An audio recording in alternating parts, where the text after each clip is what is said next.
O Peru é um país muito diverso. Aqui, as montanhas se destacam, como em Machu Picchu, onde a história se mistura com a paisagem. Em outras regiões, a selva domina o caminho, com rios, floresta fechada e comunidades bem distantes das grandes cidades. E também tem a parte urbana, com trânsito, prédios e uma rotina mais acelerada. Mas em meio a realidades tão diferentes, uma coisa se repete: o desejo de levar esperança.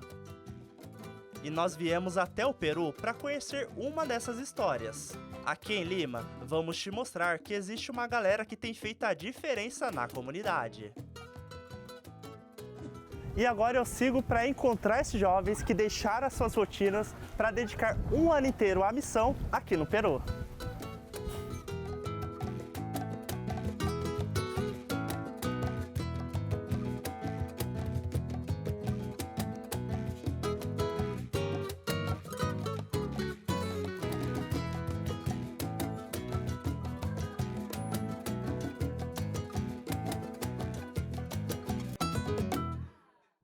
Tá vendo todo esse pessoal? Eles fizeram parte do projeto Um Ano em Missão, ou OIM. Durante o ano de 2025, eles uniram seus talentos para atender às necessidades da população local.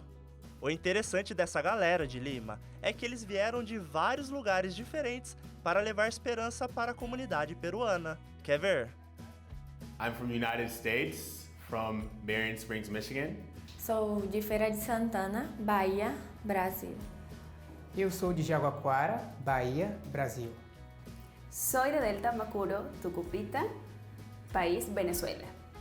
Soy de la ciudad de Cajamarca, de Perú. Soy del distrito de Rímac, Lima, Perú. Yo soy del distrito de Soritor, de la región San Martín, de aquí mismo de Perú. O Elber é o líder do Um Ano em Missão, que foi realizado na região centro-leste do país. Durante 10 meses, ele teve a oportunidade de ajudar esses jovens na missão. Os objetivos gerais do projeto neste ano foram 3. Alguns foram para lugares onde não havia nenhuma presença adventista, com o objetivo de plantar uma igreja adventista. Outras equipes tinham como objetivo a conquista ou a expansão. No nosso caso, trabalhamos na expansão, atuando junto à igreja com o objetivo de transformar um grupo organizado em uma igreja organizada. E todas essas atividades foram realizadas com um objetivo: ganhar pessoas para Cristo. E para isso, gente de vários países precisou aprender a caminhar junto. Idiomas diferentes, culturas diferentes, mas o mesmo propósito.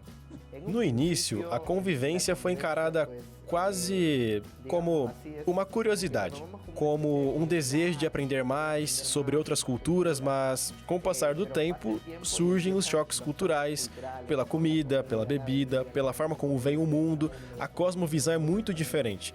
Então o missionário precisa se adaptar à realidade que está vivendo, e acredito que os jovens lidaram muito bem com isso.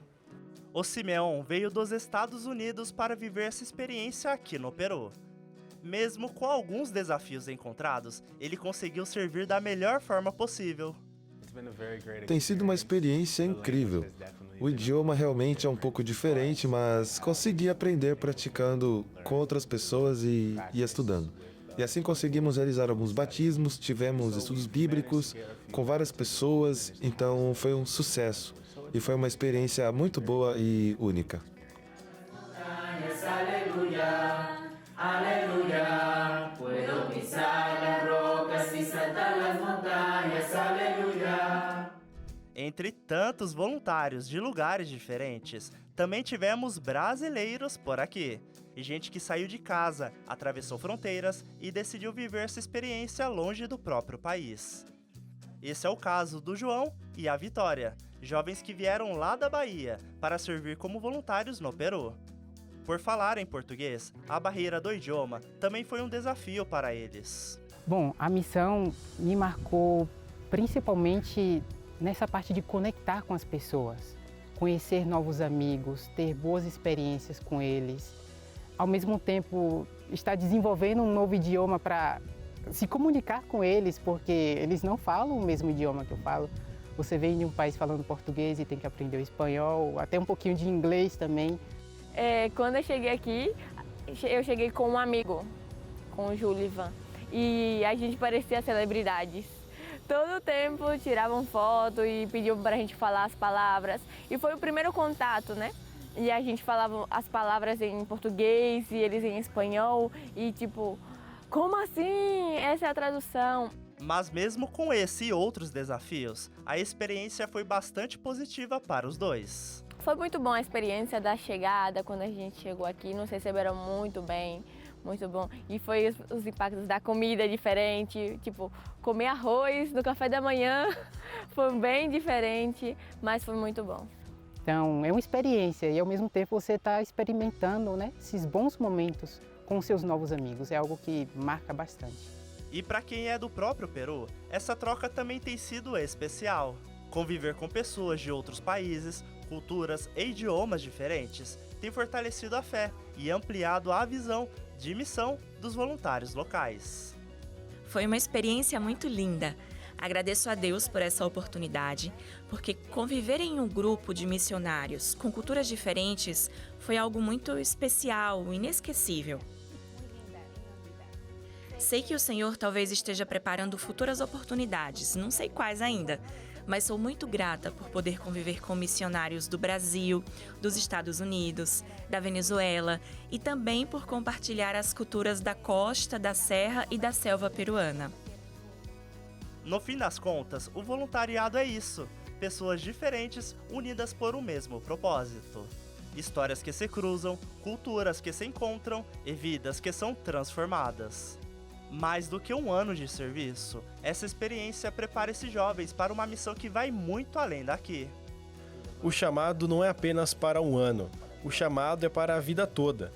E ao viverem um ano de missão aqui, acredito que isso é algo que eles devem levar por toda a vida, onde quer que estejam, para onde forem. Eles precisam pregar a palavra de Deus. Esse é o objetivo final. Não apenas a transformação de outras pessoas por meio do Evangelho, mas também a nossa própria transformação como missionários.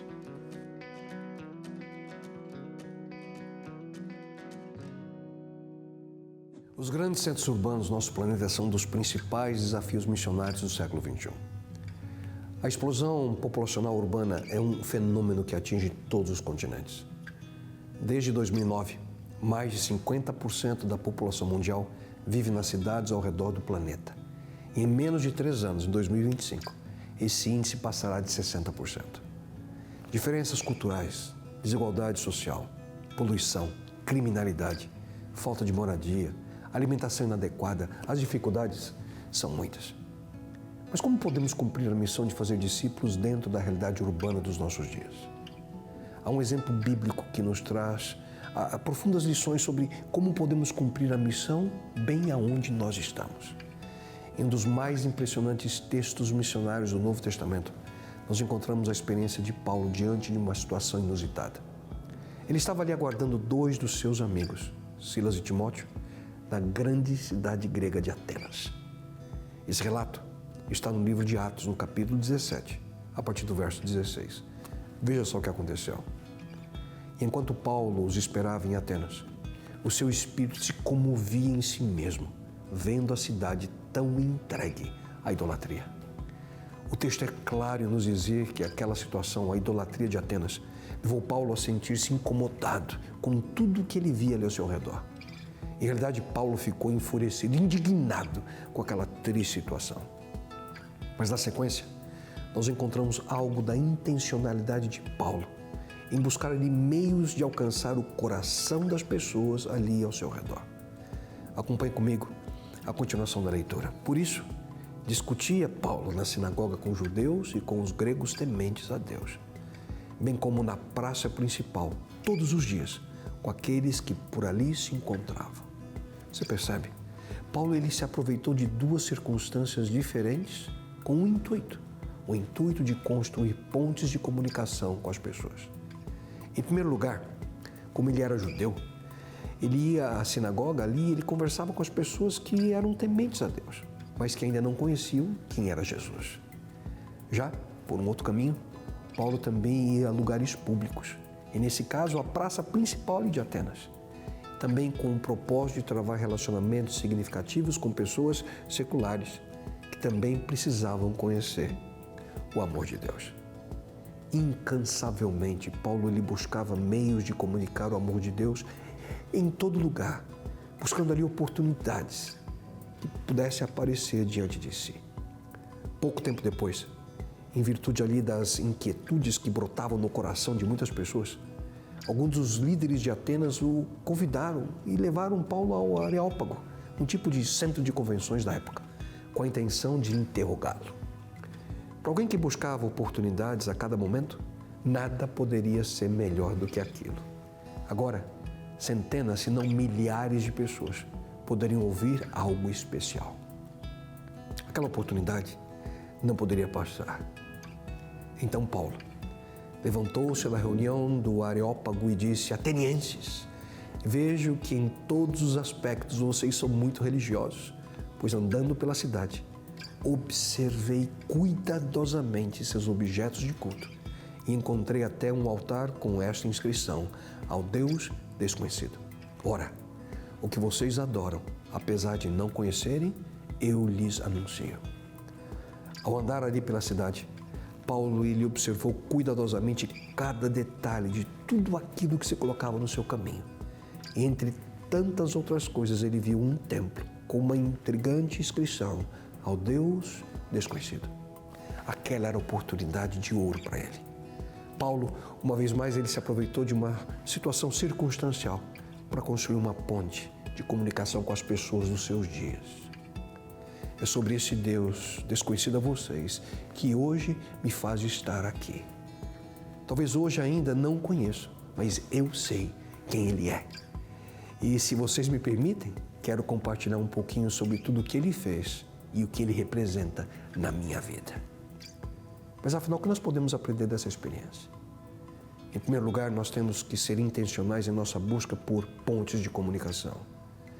Pontes que sejam relevantes e eficazes na nossa estratégia missionária. Um outro ponto crucial: o melhor testemunho que nós podemos compartilhar é a nossa própria história, a nossa própria experiência com Deus. E que Ele nos ajude a ter essa consciência e a paixão necessária para que possamos, como Paulo, cumprir a missão de compartilhar o Deus desconhecido com todos ao nosso redor. Isso significa ser um missionário no século XXI. E então, qual é a sua decisão?